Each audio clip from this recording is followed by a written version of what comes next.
This guy just went jibba jabba jibba. And the episode started. Yeah. All right. Today on RxFit Tips, we're going to be talking about recovery and how it affects weight loss.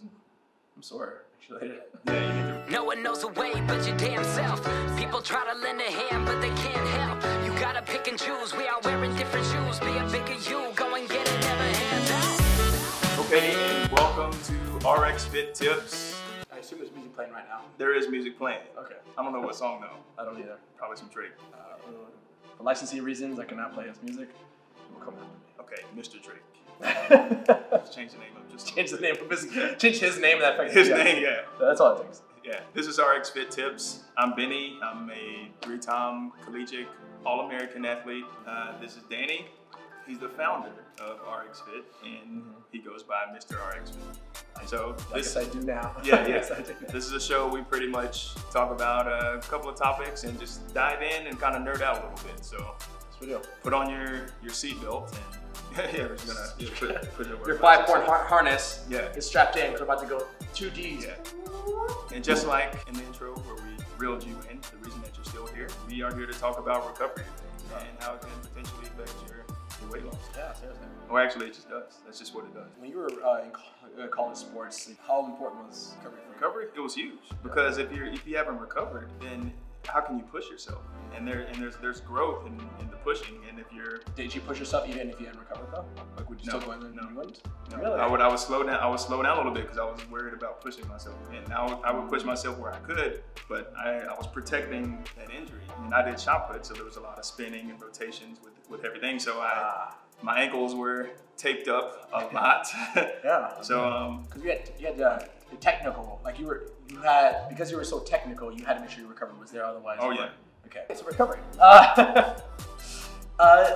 I humbly disagree with Vinny because when you're doing it for weight loss, because you did it for performance. In performance, you have to recover the muscles that you need to use specifically for the task that you have to perform in, right? True. Like you're using anti-deltoid, you're probably using a pec minor to like make sure you get a launch here. I mean, we're talking about your back foot, obviously. Absolutely. I mean, your sartorius, which is the outside calf muscle to kind of pivot and rotation. That's exactly right. And if any one of those is weak, and it's a weak link in the chain kind of situation, right? You push yourself too hard, it's a weak link in the chain, you're gonna blow it out, and then you can't perform your thing anymore. Yeah. With weight loss, not the same thing at all. Like you just need to keep pushing yourself to a certain extent to get to weight loss. All right. So in weight loss, when you're doing recovery, you want to constantly be pushing yourself and recovering at a really high rate if you want to see maximum results. So on the last episode we talked about recovery. I mean about pushing yourself, and you really do want to push yourself as hard as you can for what I mentioned in that episode, for the a lot of time you have to work out that week.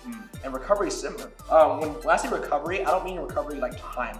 Everyone wants to give it this like static number of like recover 1 to 2 days after a workout or whatever. Just like pushing yourself is based on how often you work out that week, recovery is based on how often you work out. The more often you work out, you don't need more recovery, you just need to change what recovery means to you. What recovery means to me is supplementation, hydration, sleep is massive. I was at an hour, like whenever I'm going through like a strong training program for myself, like this 8-month thing I'm going through right now, I had to add an hour, at minimum an hour to my sleep every single night, increase my cold showers, increase my swimming, increase every little detail, so that way I can keep hitting it almost every single day because I'm recovering faster. You can recover faster, and it's not completely reliant on your metabolism. It's reliant on what you're doing on every little detail throughout the day. So this whole like, oh, I worked out Monday, so then I'll work out again Wednesday, I'm gonna work out Friday. If that works for you, if you only work out 3 days a week and you only work out for 3 hours for the whole week, then sure, do that. Do something like that, and then do an upper body, lower body mix, or full body stuff, balance it out. But if you do want to see maximum weight loss, and that's what most people I talk to want to see maximum weight loss, you push yourself as hard as you can, and you recover in ways that isn't just I'm gonna wait 24 hours before I work that out again, or 48 hours, whatever. I can't stress how much things like creatine is a good example. I take just good old standard creatine in powder form. It's not in a pre-workout. It's not in my post-workout. Excuse me, I don't have burps. I actually think it's a creatine that just. The creatine just came to say hello. What's going on, creatine? Welcome to the show. He's like, hey guys, I'm here. Somebody call me. He's talking about me. And I love creatine, by the way, because it's really good for the mind, it's really good for cognition, it's good for, what it actually does is because I do a lot of ketosis style dieting, it retains water. So this is a funny story. I have 2 friends, and they're married now, and they have a kid together. They're both trainers, and they have a gym together, and they're both Olympic lifters. So they're very similar in their training protocols. And Ryan, the husband, he will do what's called creatine loading every so often to like really build muscle mass, right? And you're probably familiar with this, kind of like cycling and stuff. Yeah. And but Sarah won't touch it, even if she wants to get stronger, because the one drawback from something like creatine is that you retain a lot of water. And she said, and she just point blank to me, she's like, I don't like to do it because I'm too concerned with my vanity. Because it adds some water weight for a while until you get off of it, and then you'll shed it again.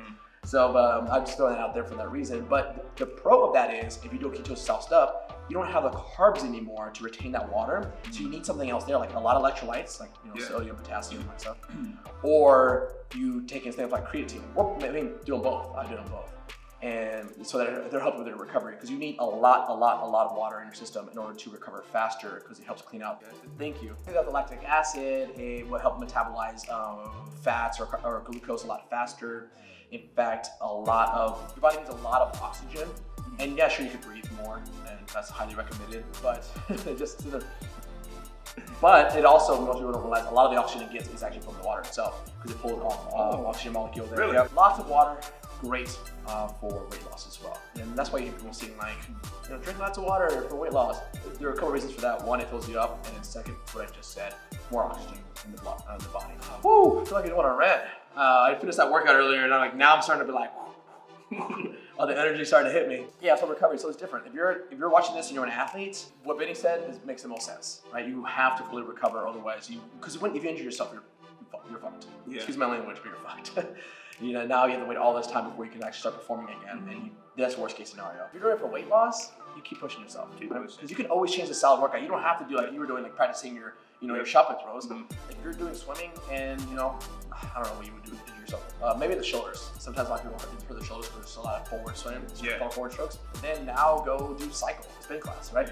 Go do squats, go do glute raises on stability ball. Like, there's so many other things you can do all the time, and you feel like, oh, I'm too exhausted, I can't work in that part of the body. Then go do another part of the body. But focus on your recovery. Foam rolling, stretching, trigger pointing, supplementation out the wazoo, hydration, sleep.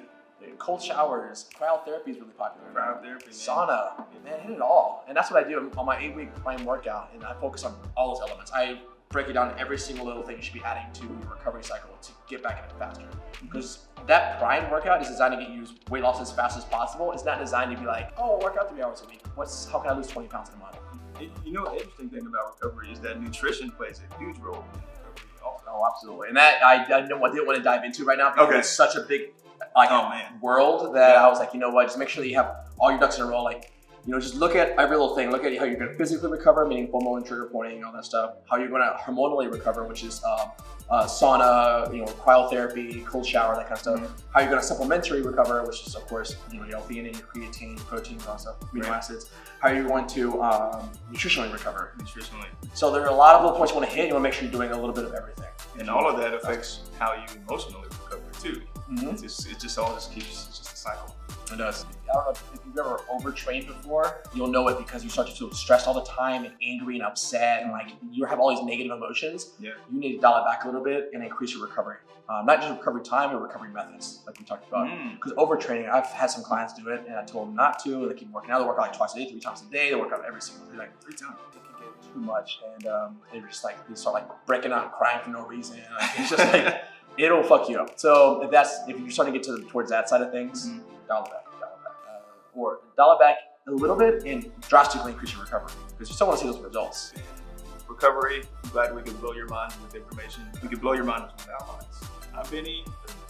Danny Trejo, all good to go. Thank you all for joining us today. If you want to reach out to us online with any questions or anything you want us to cover specifically, at RxFit Co. That's on Facebook and Instagram. And I am at MyBrogram. That's MYBROGRAM on Instagram.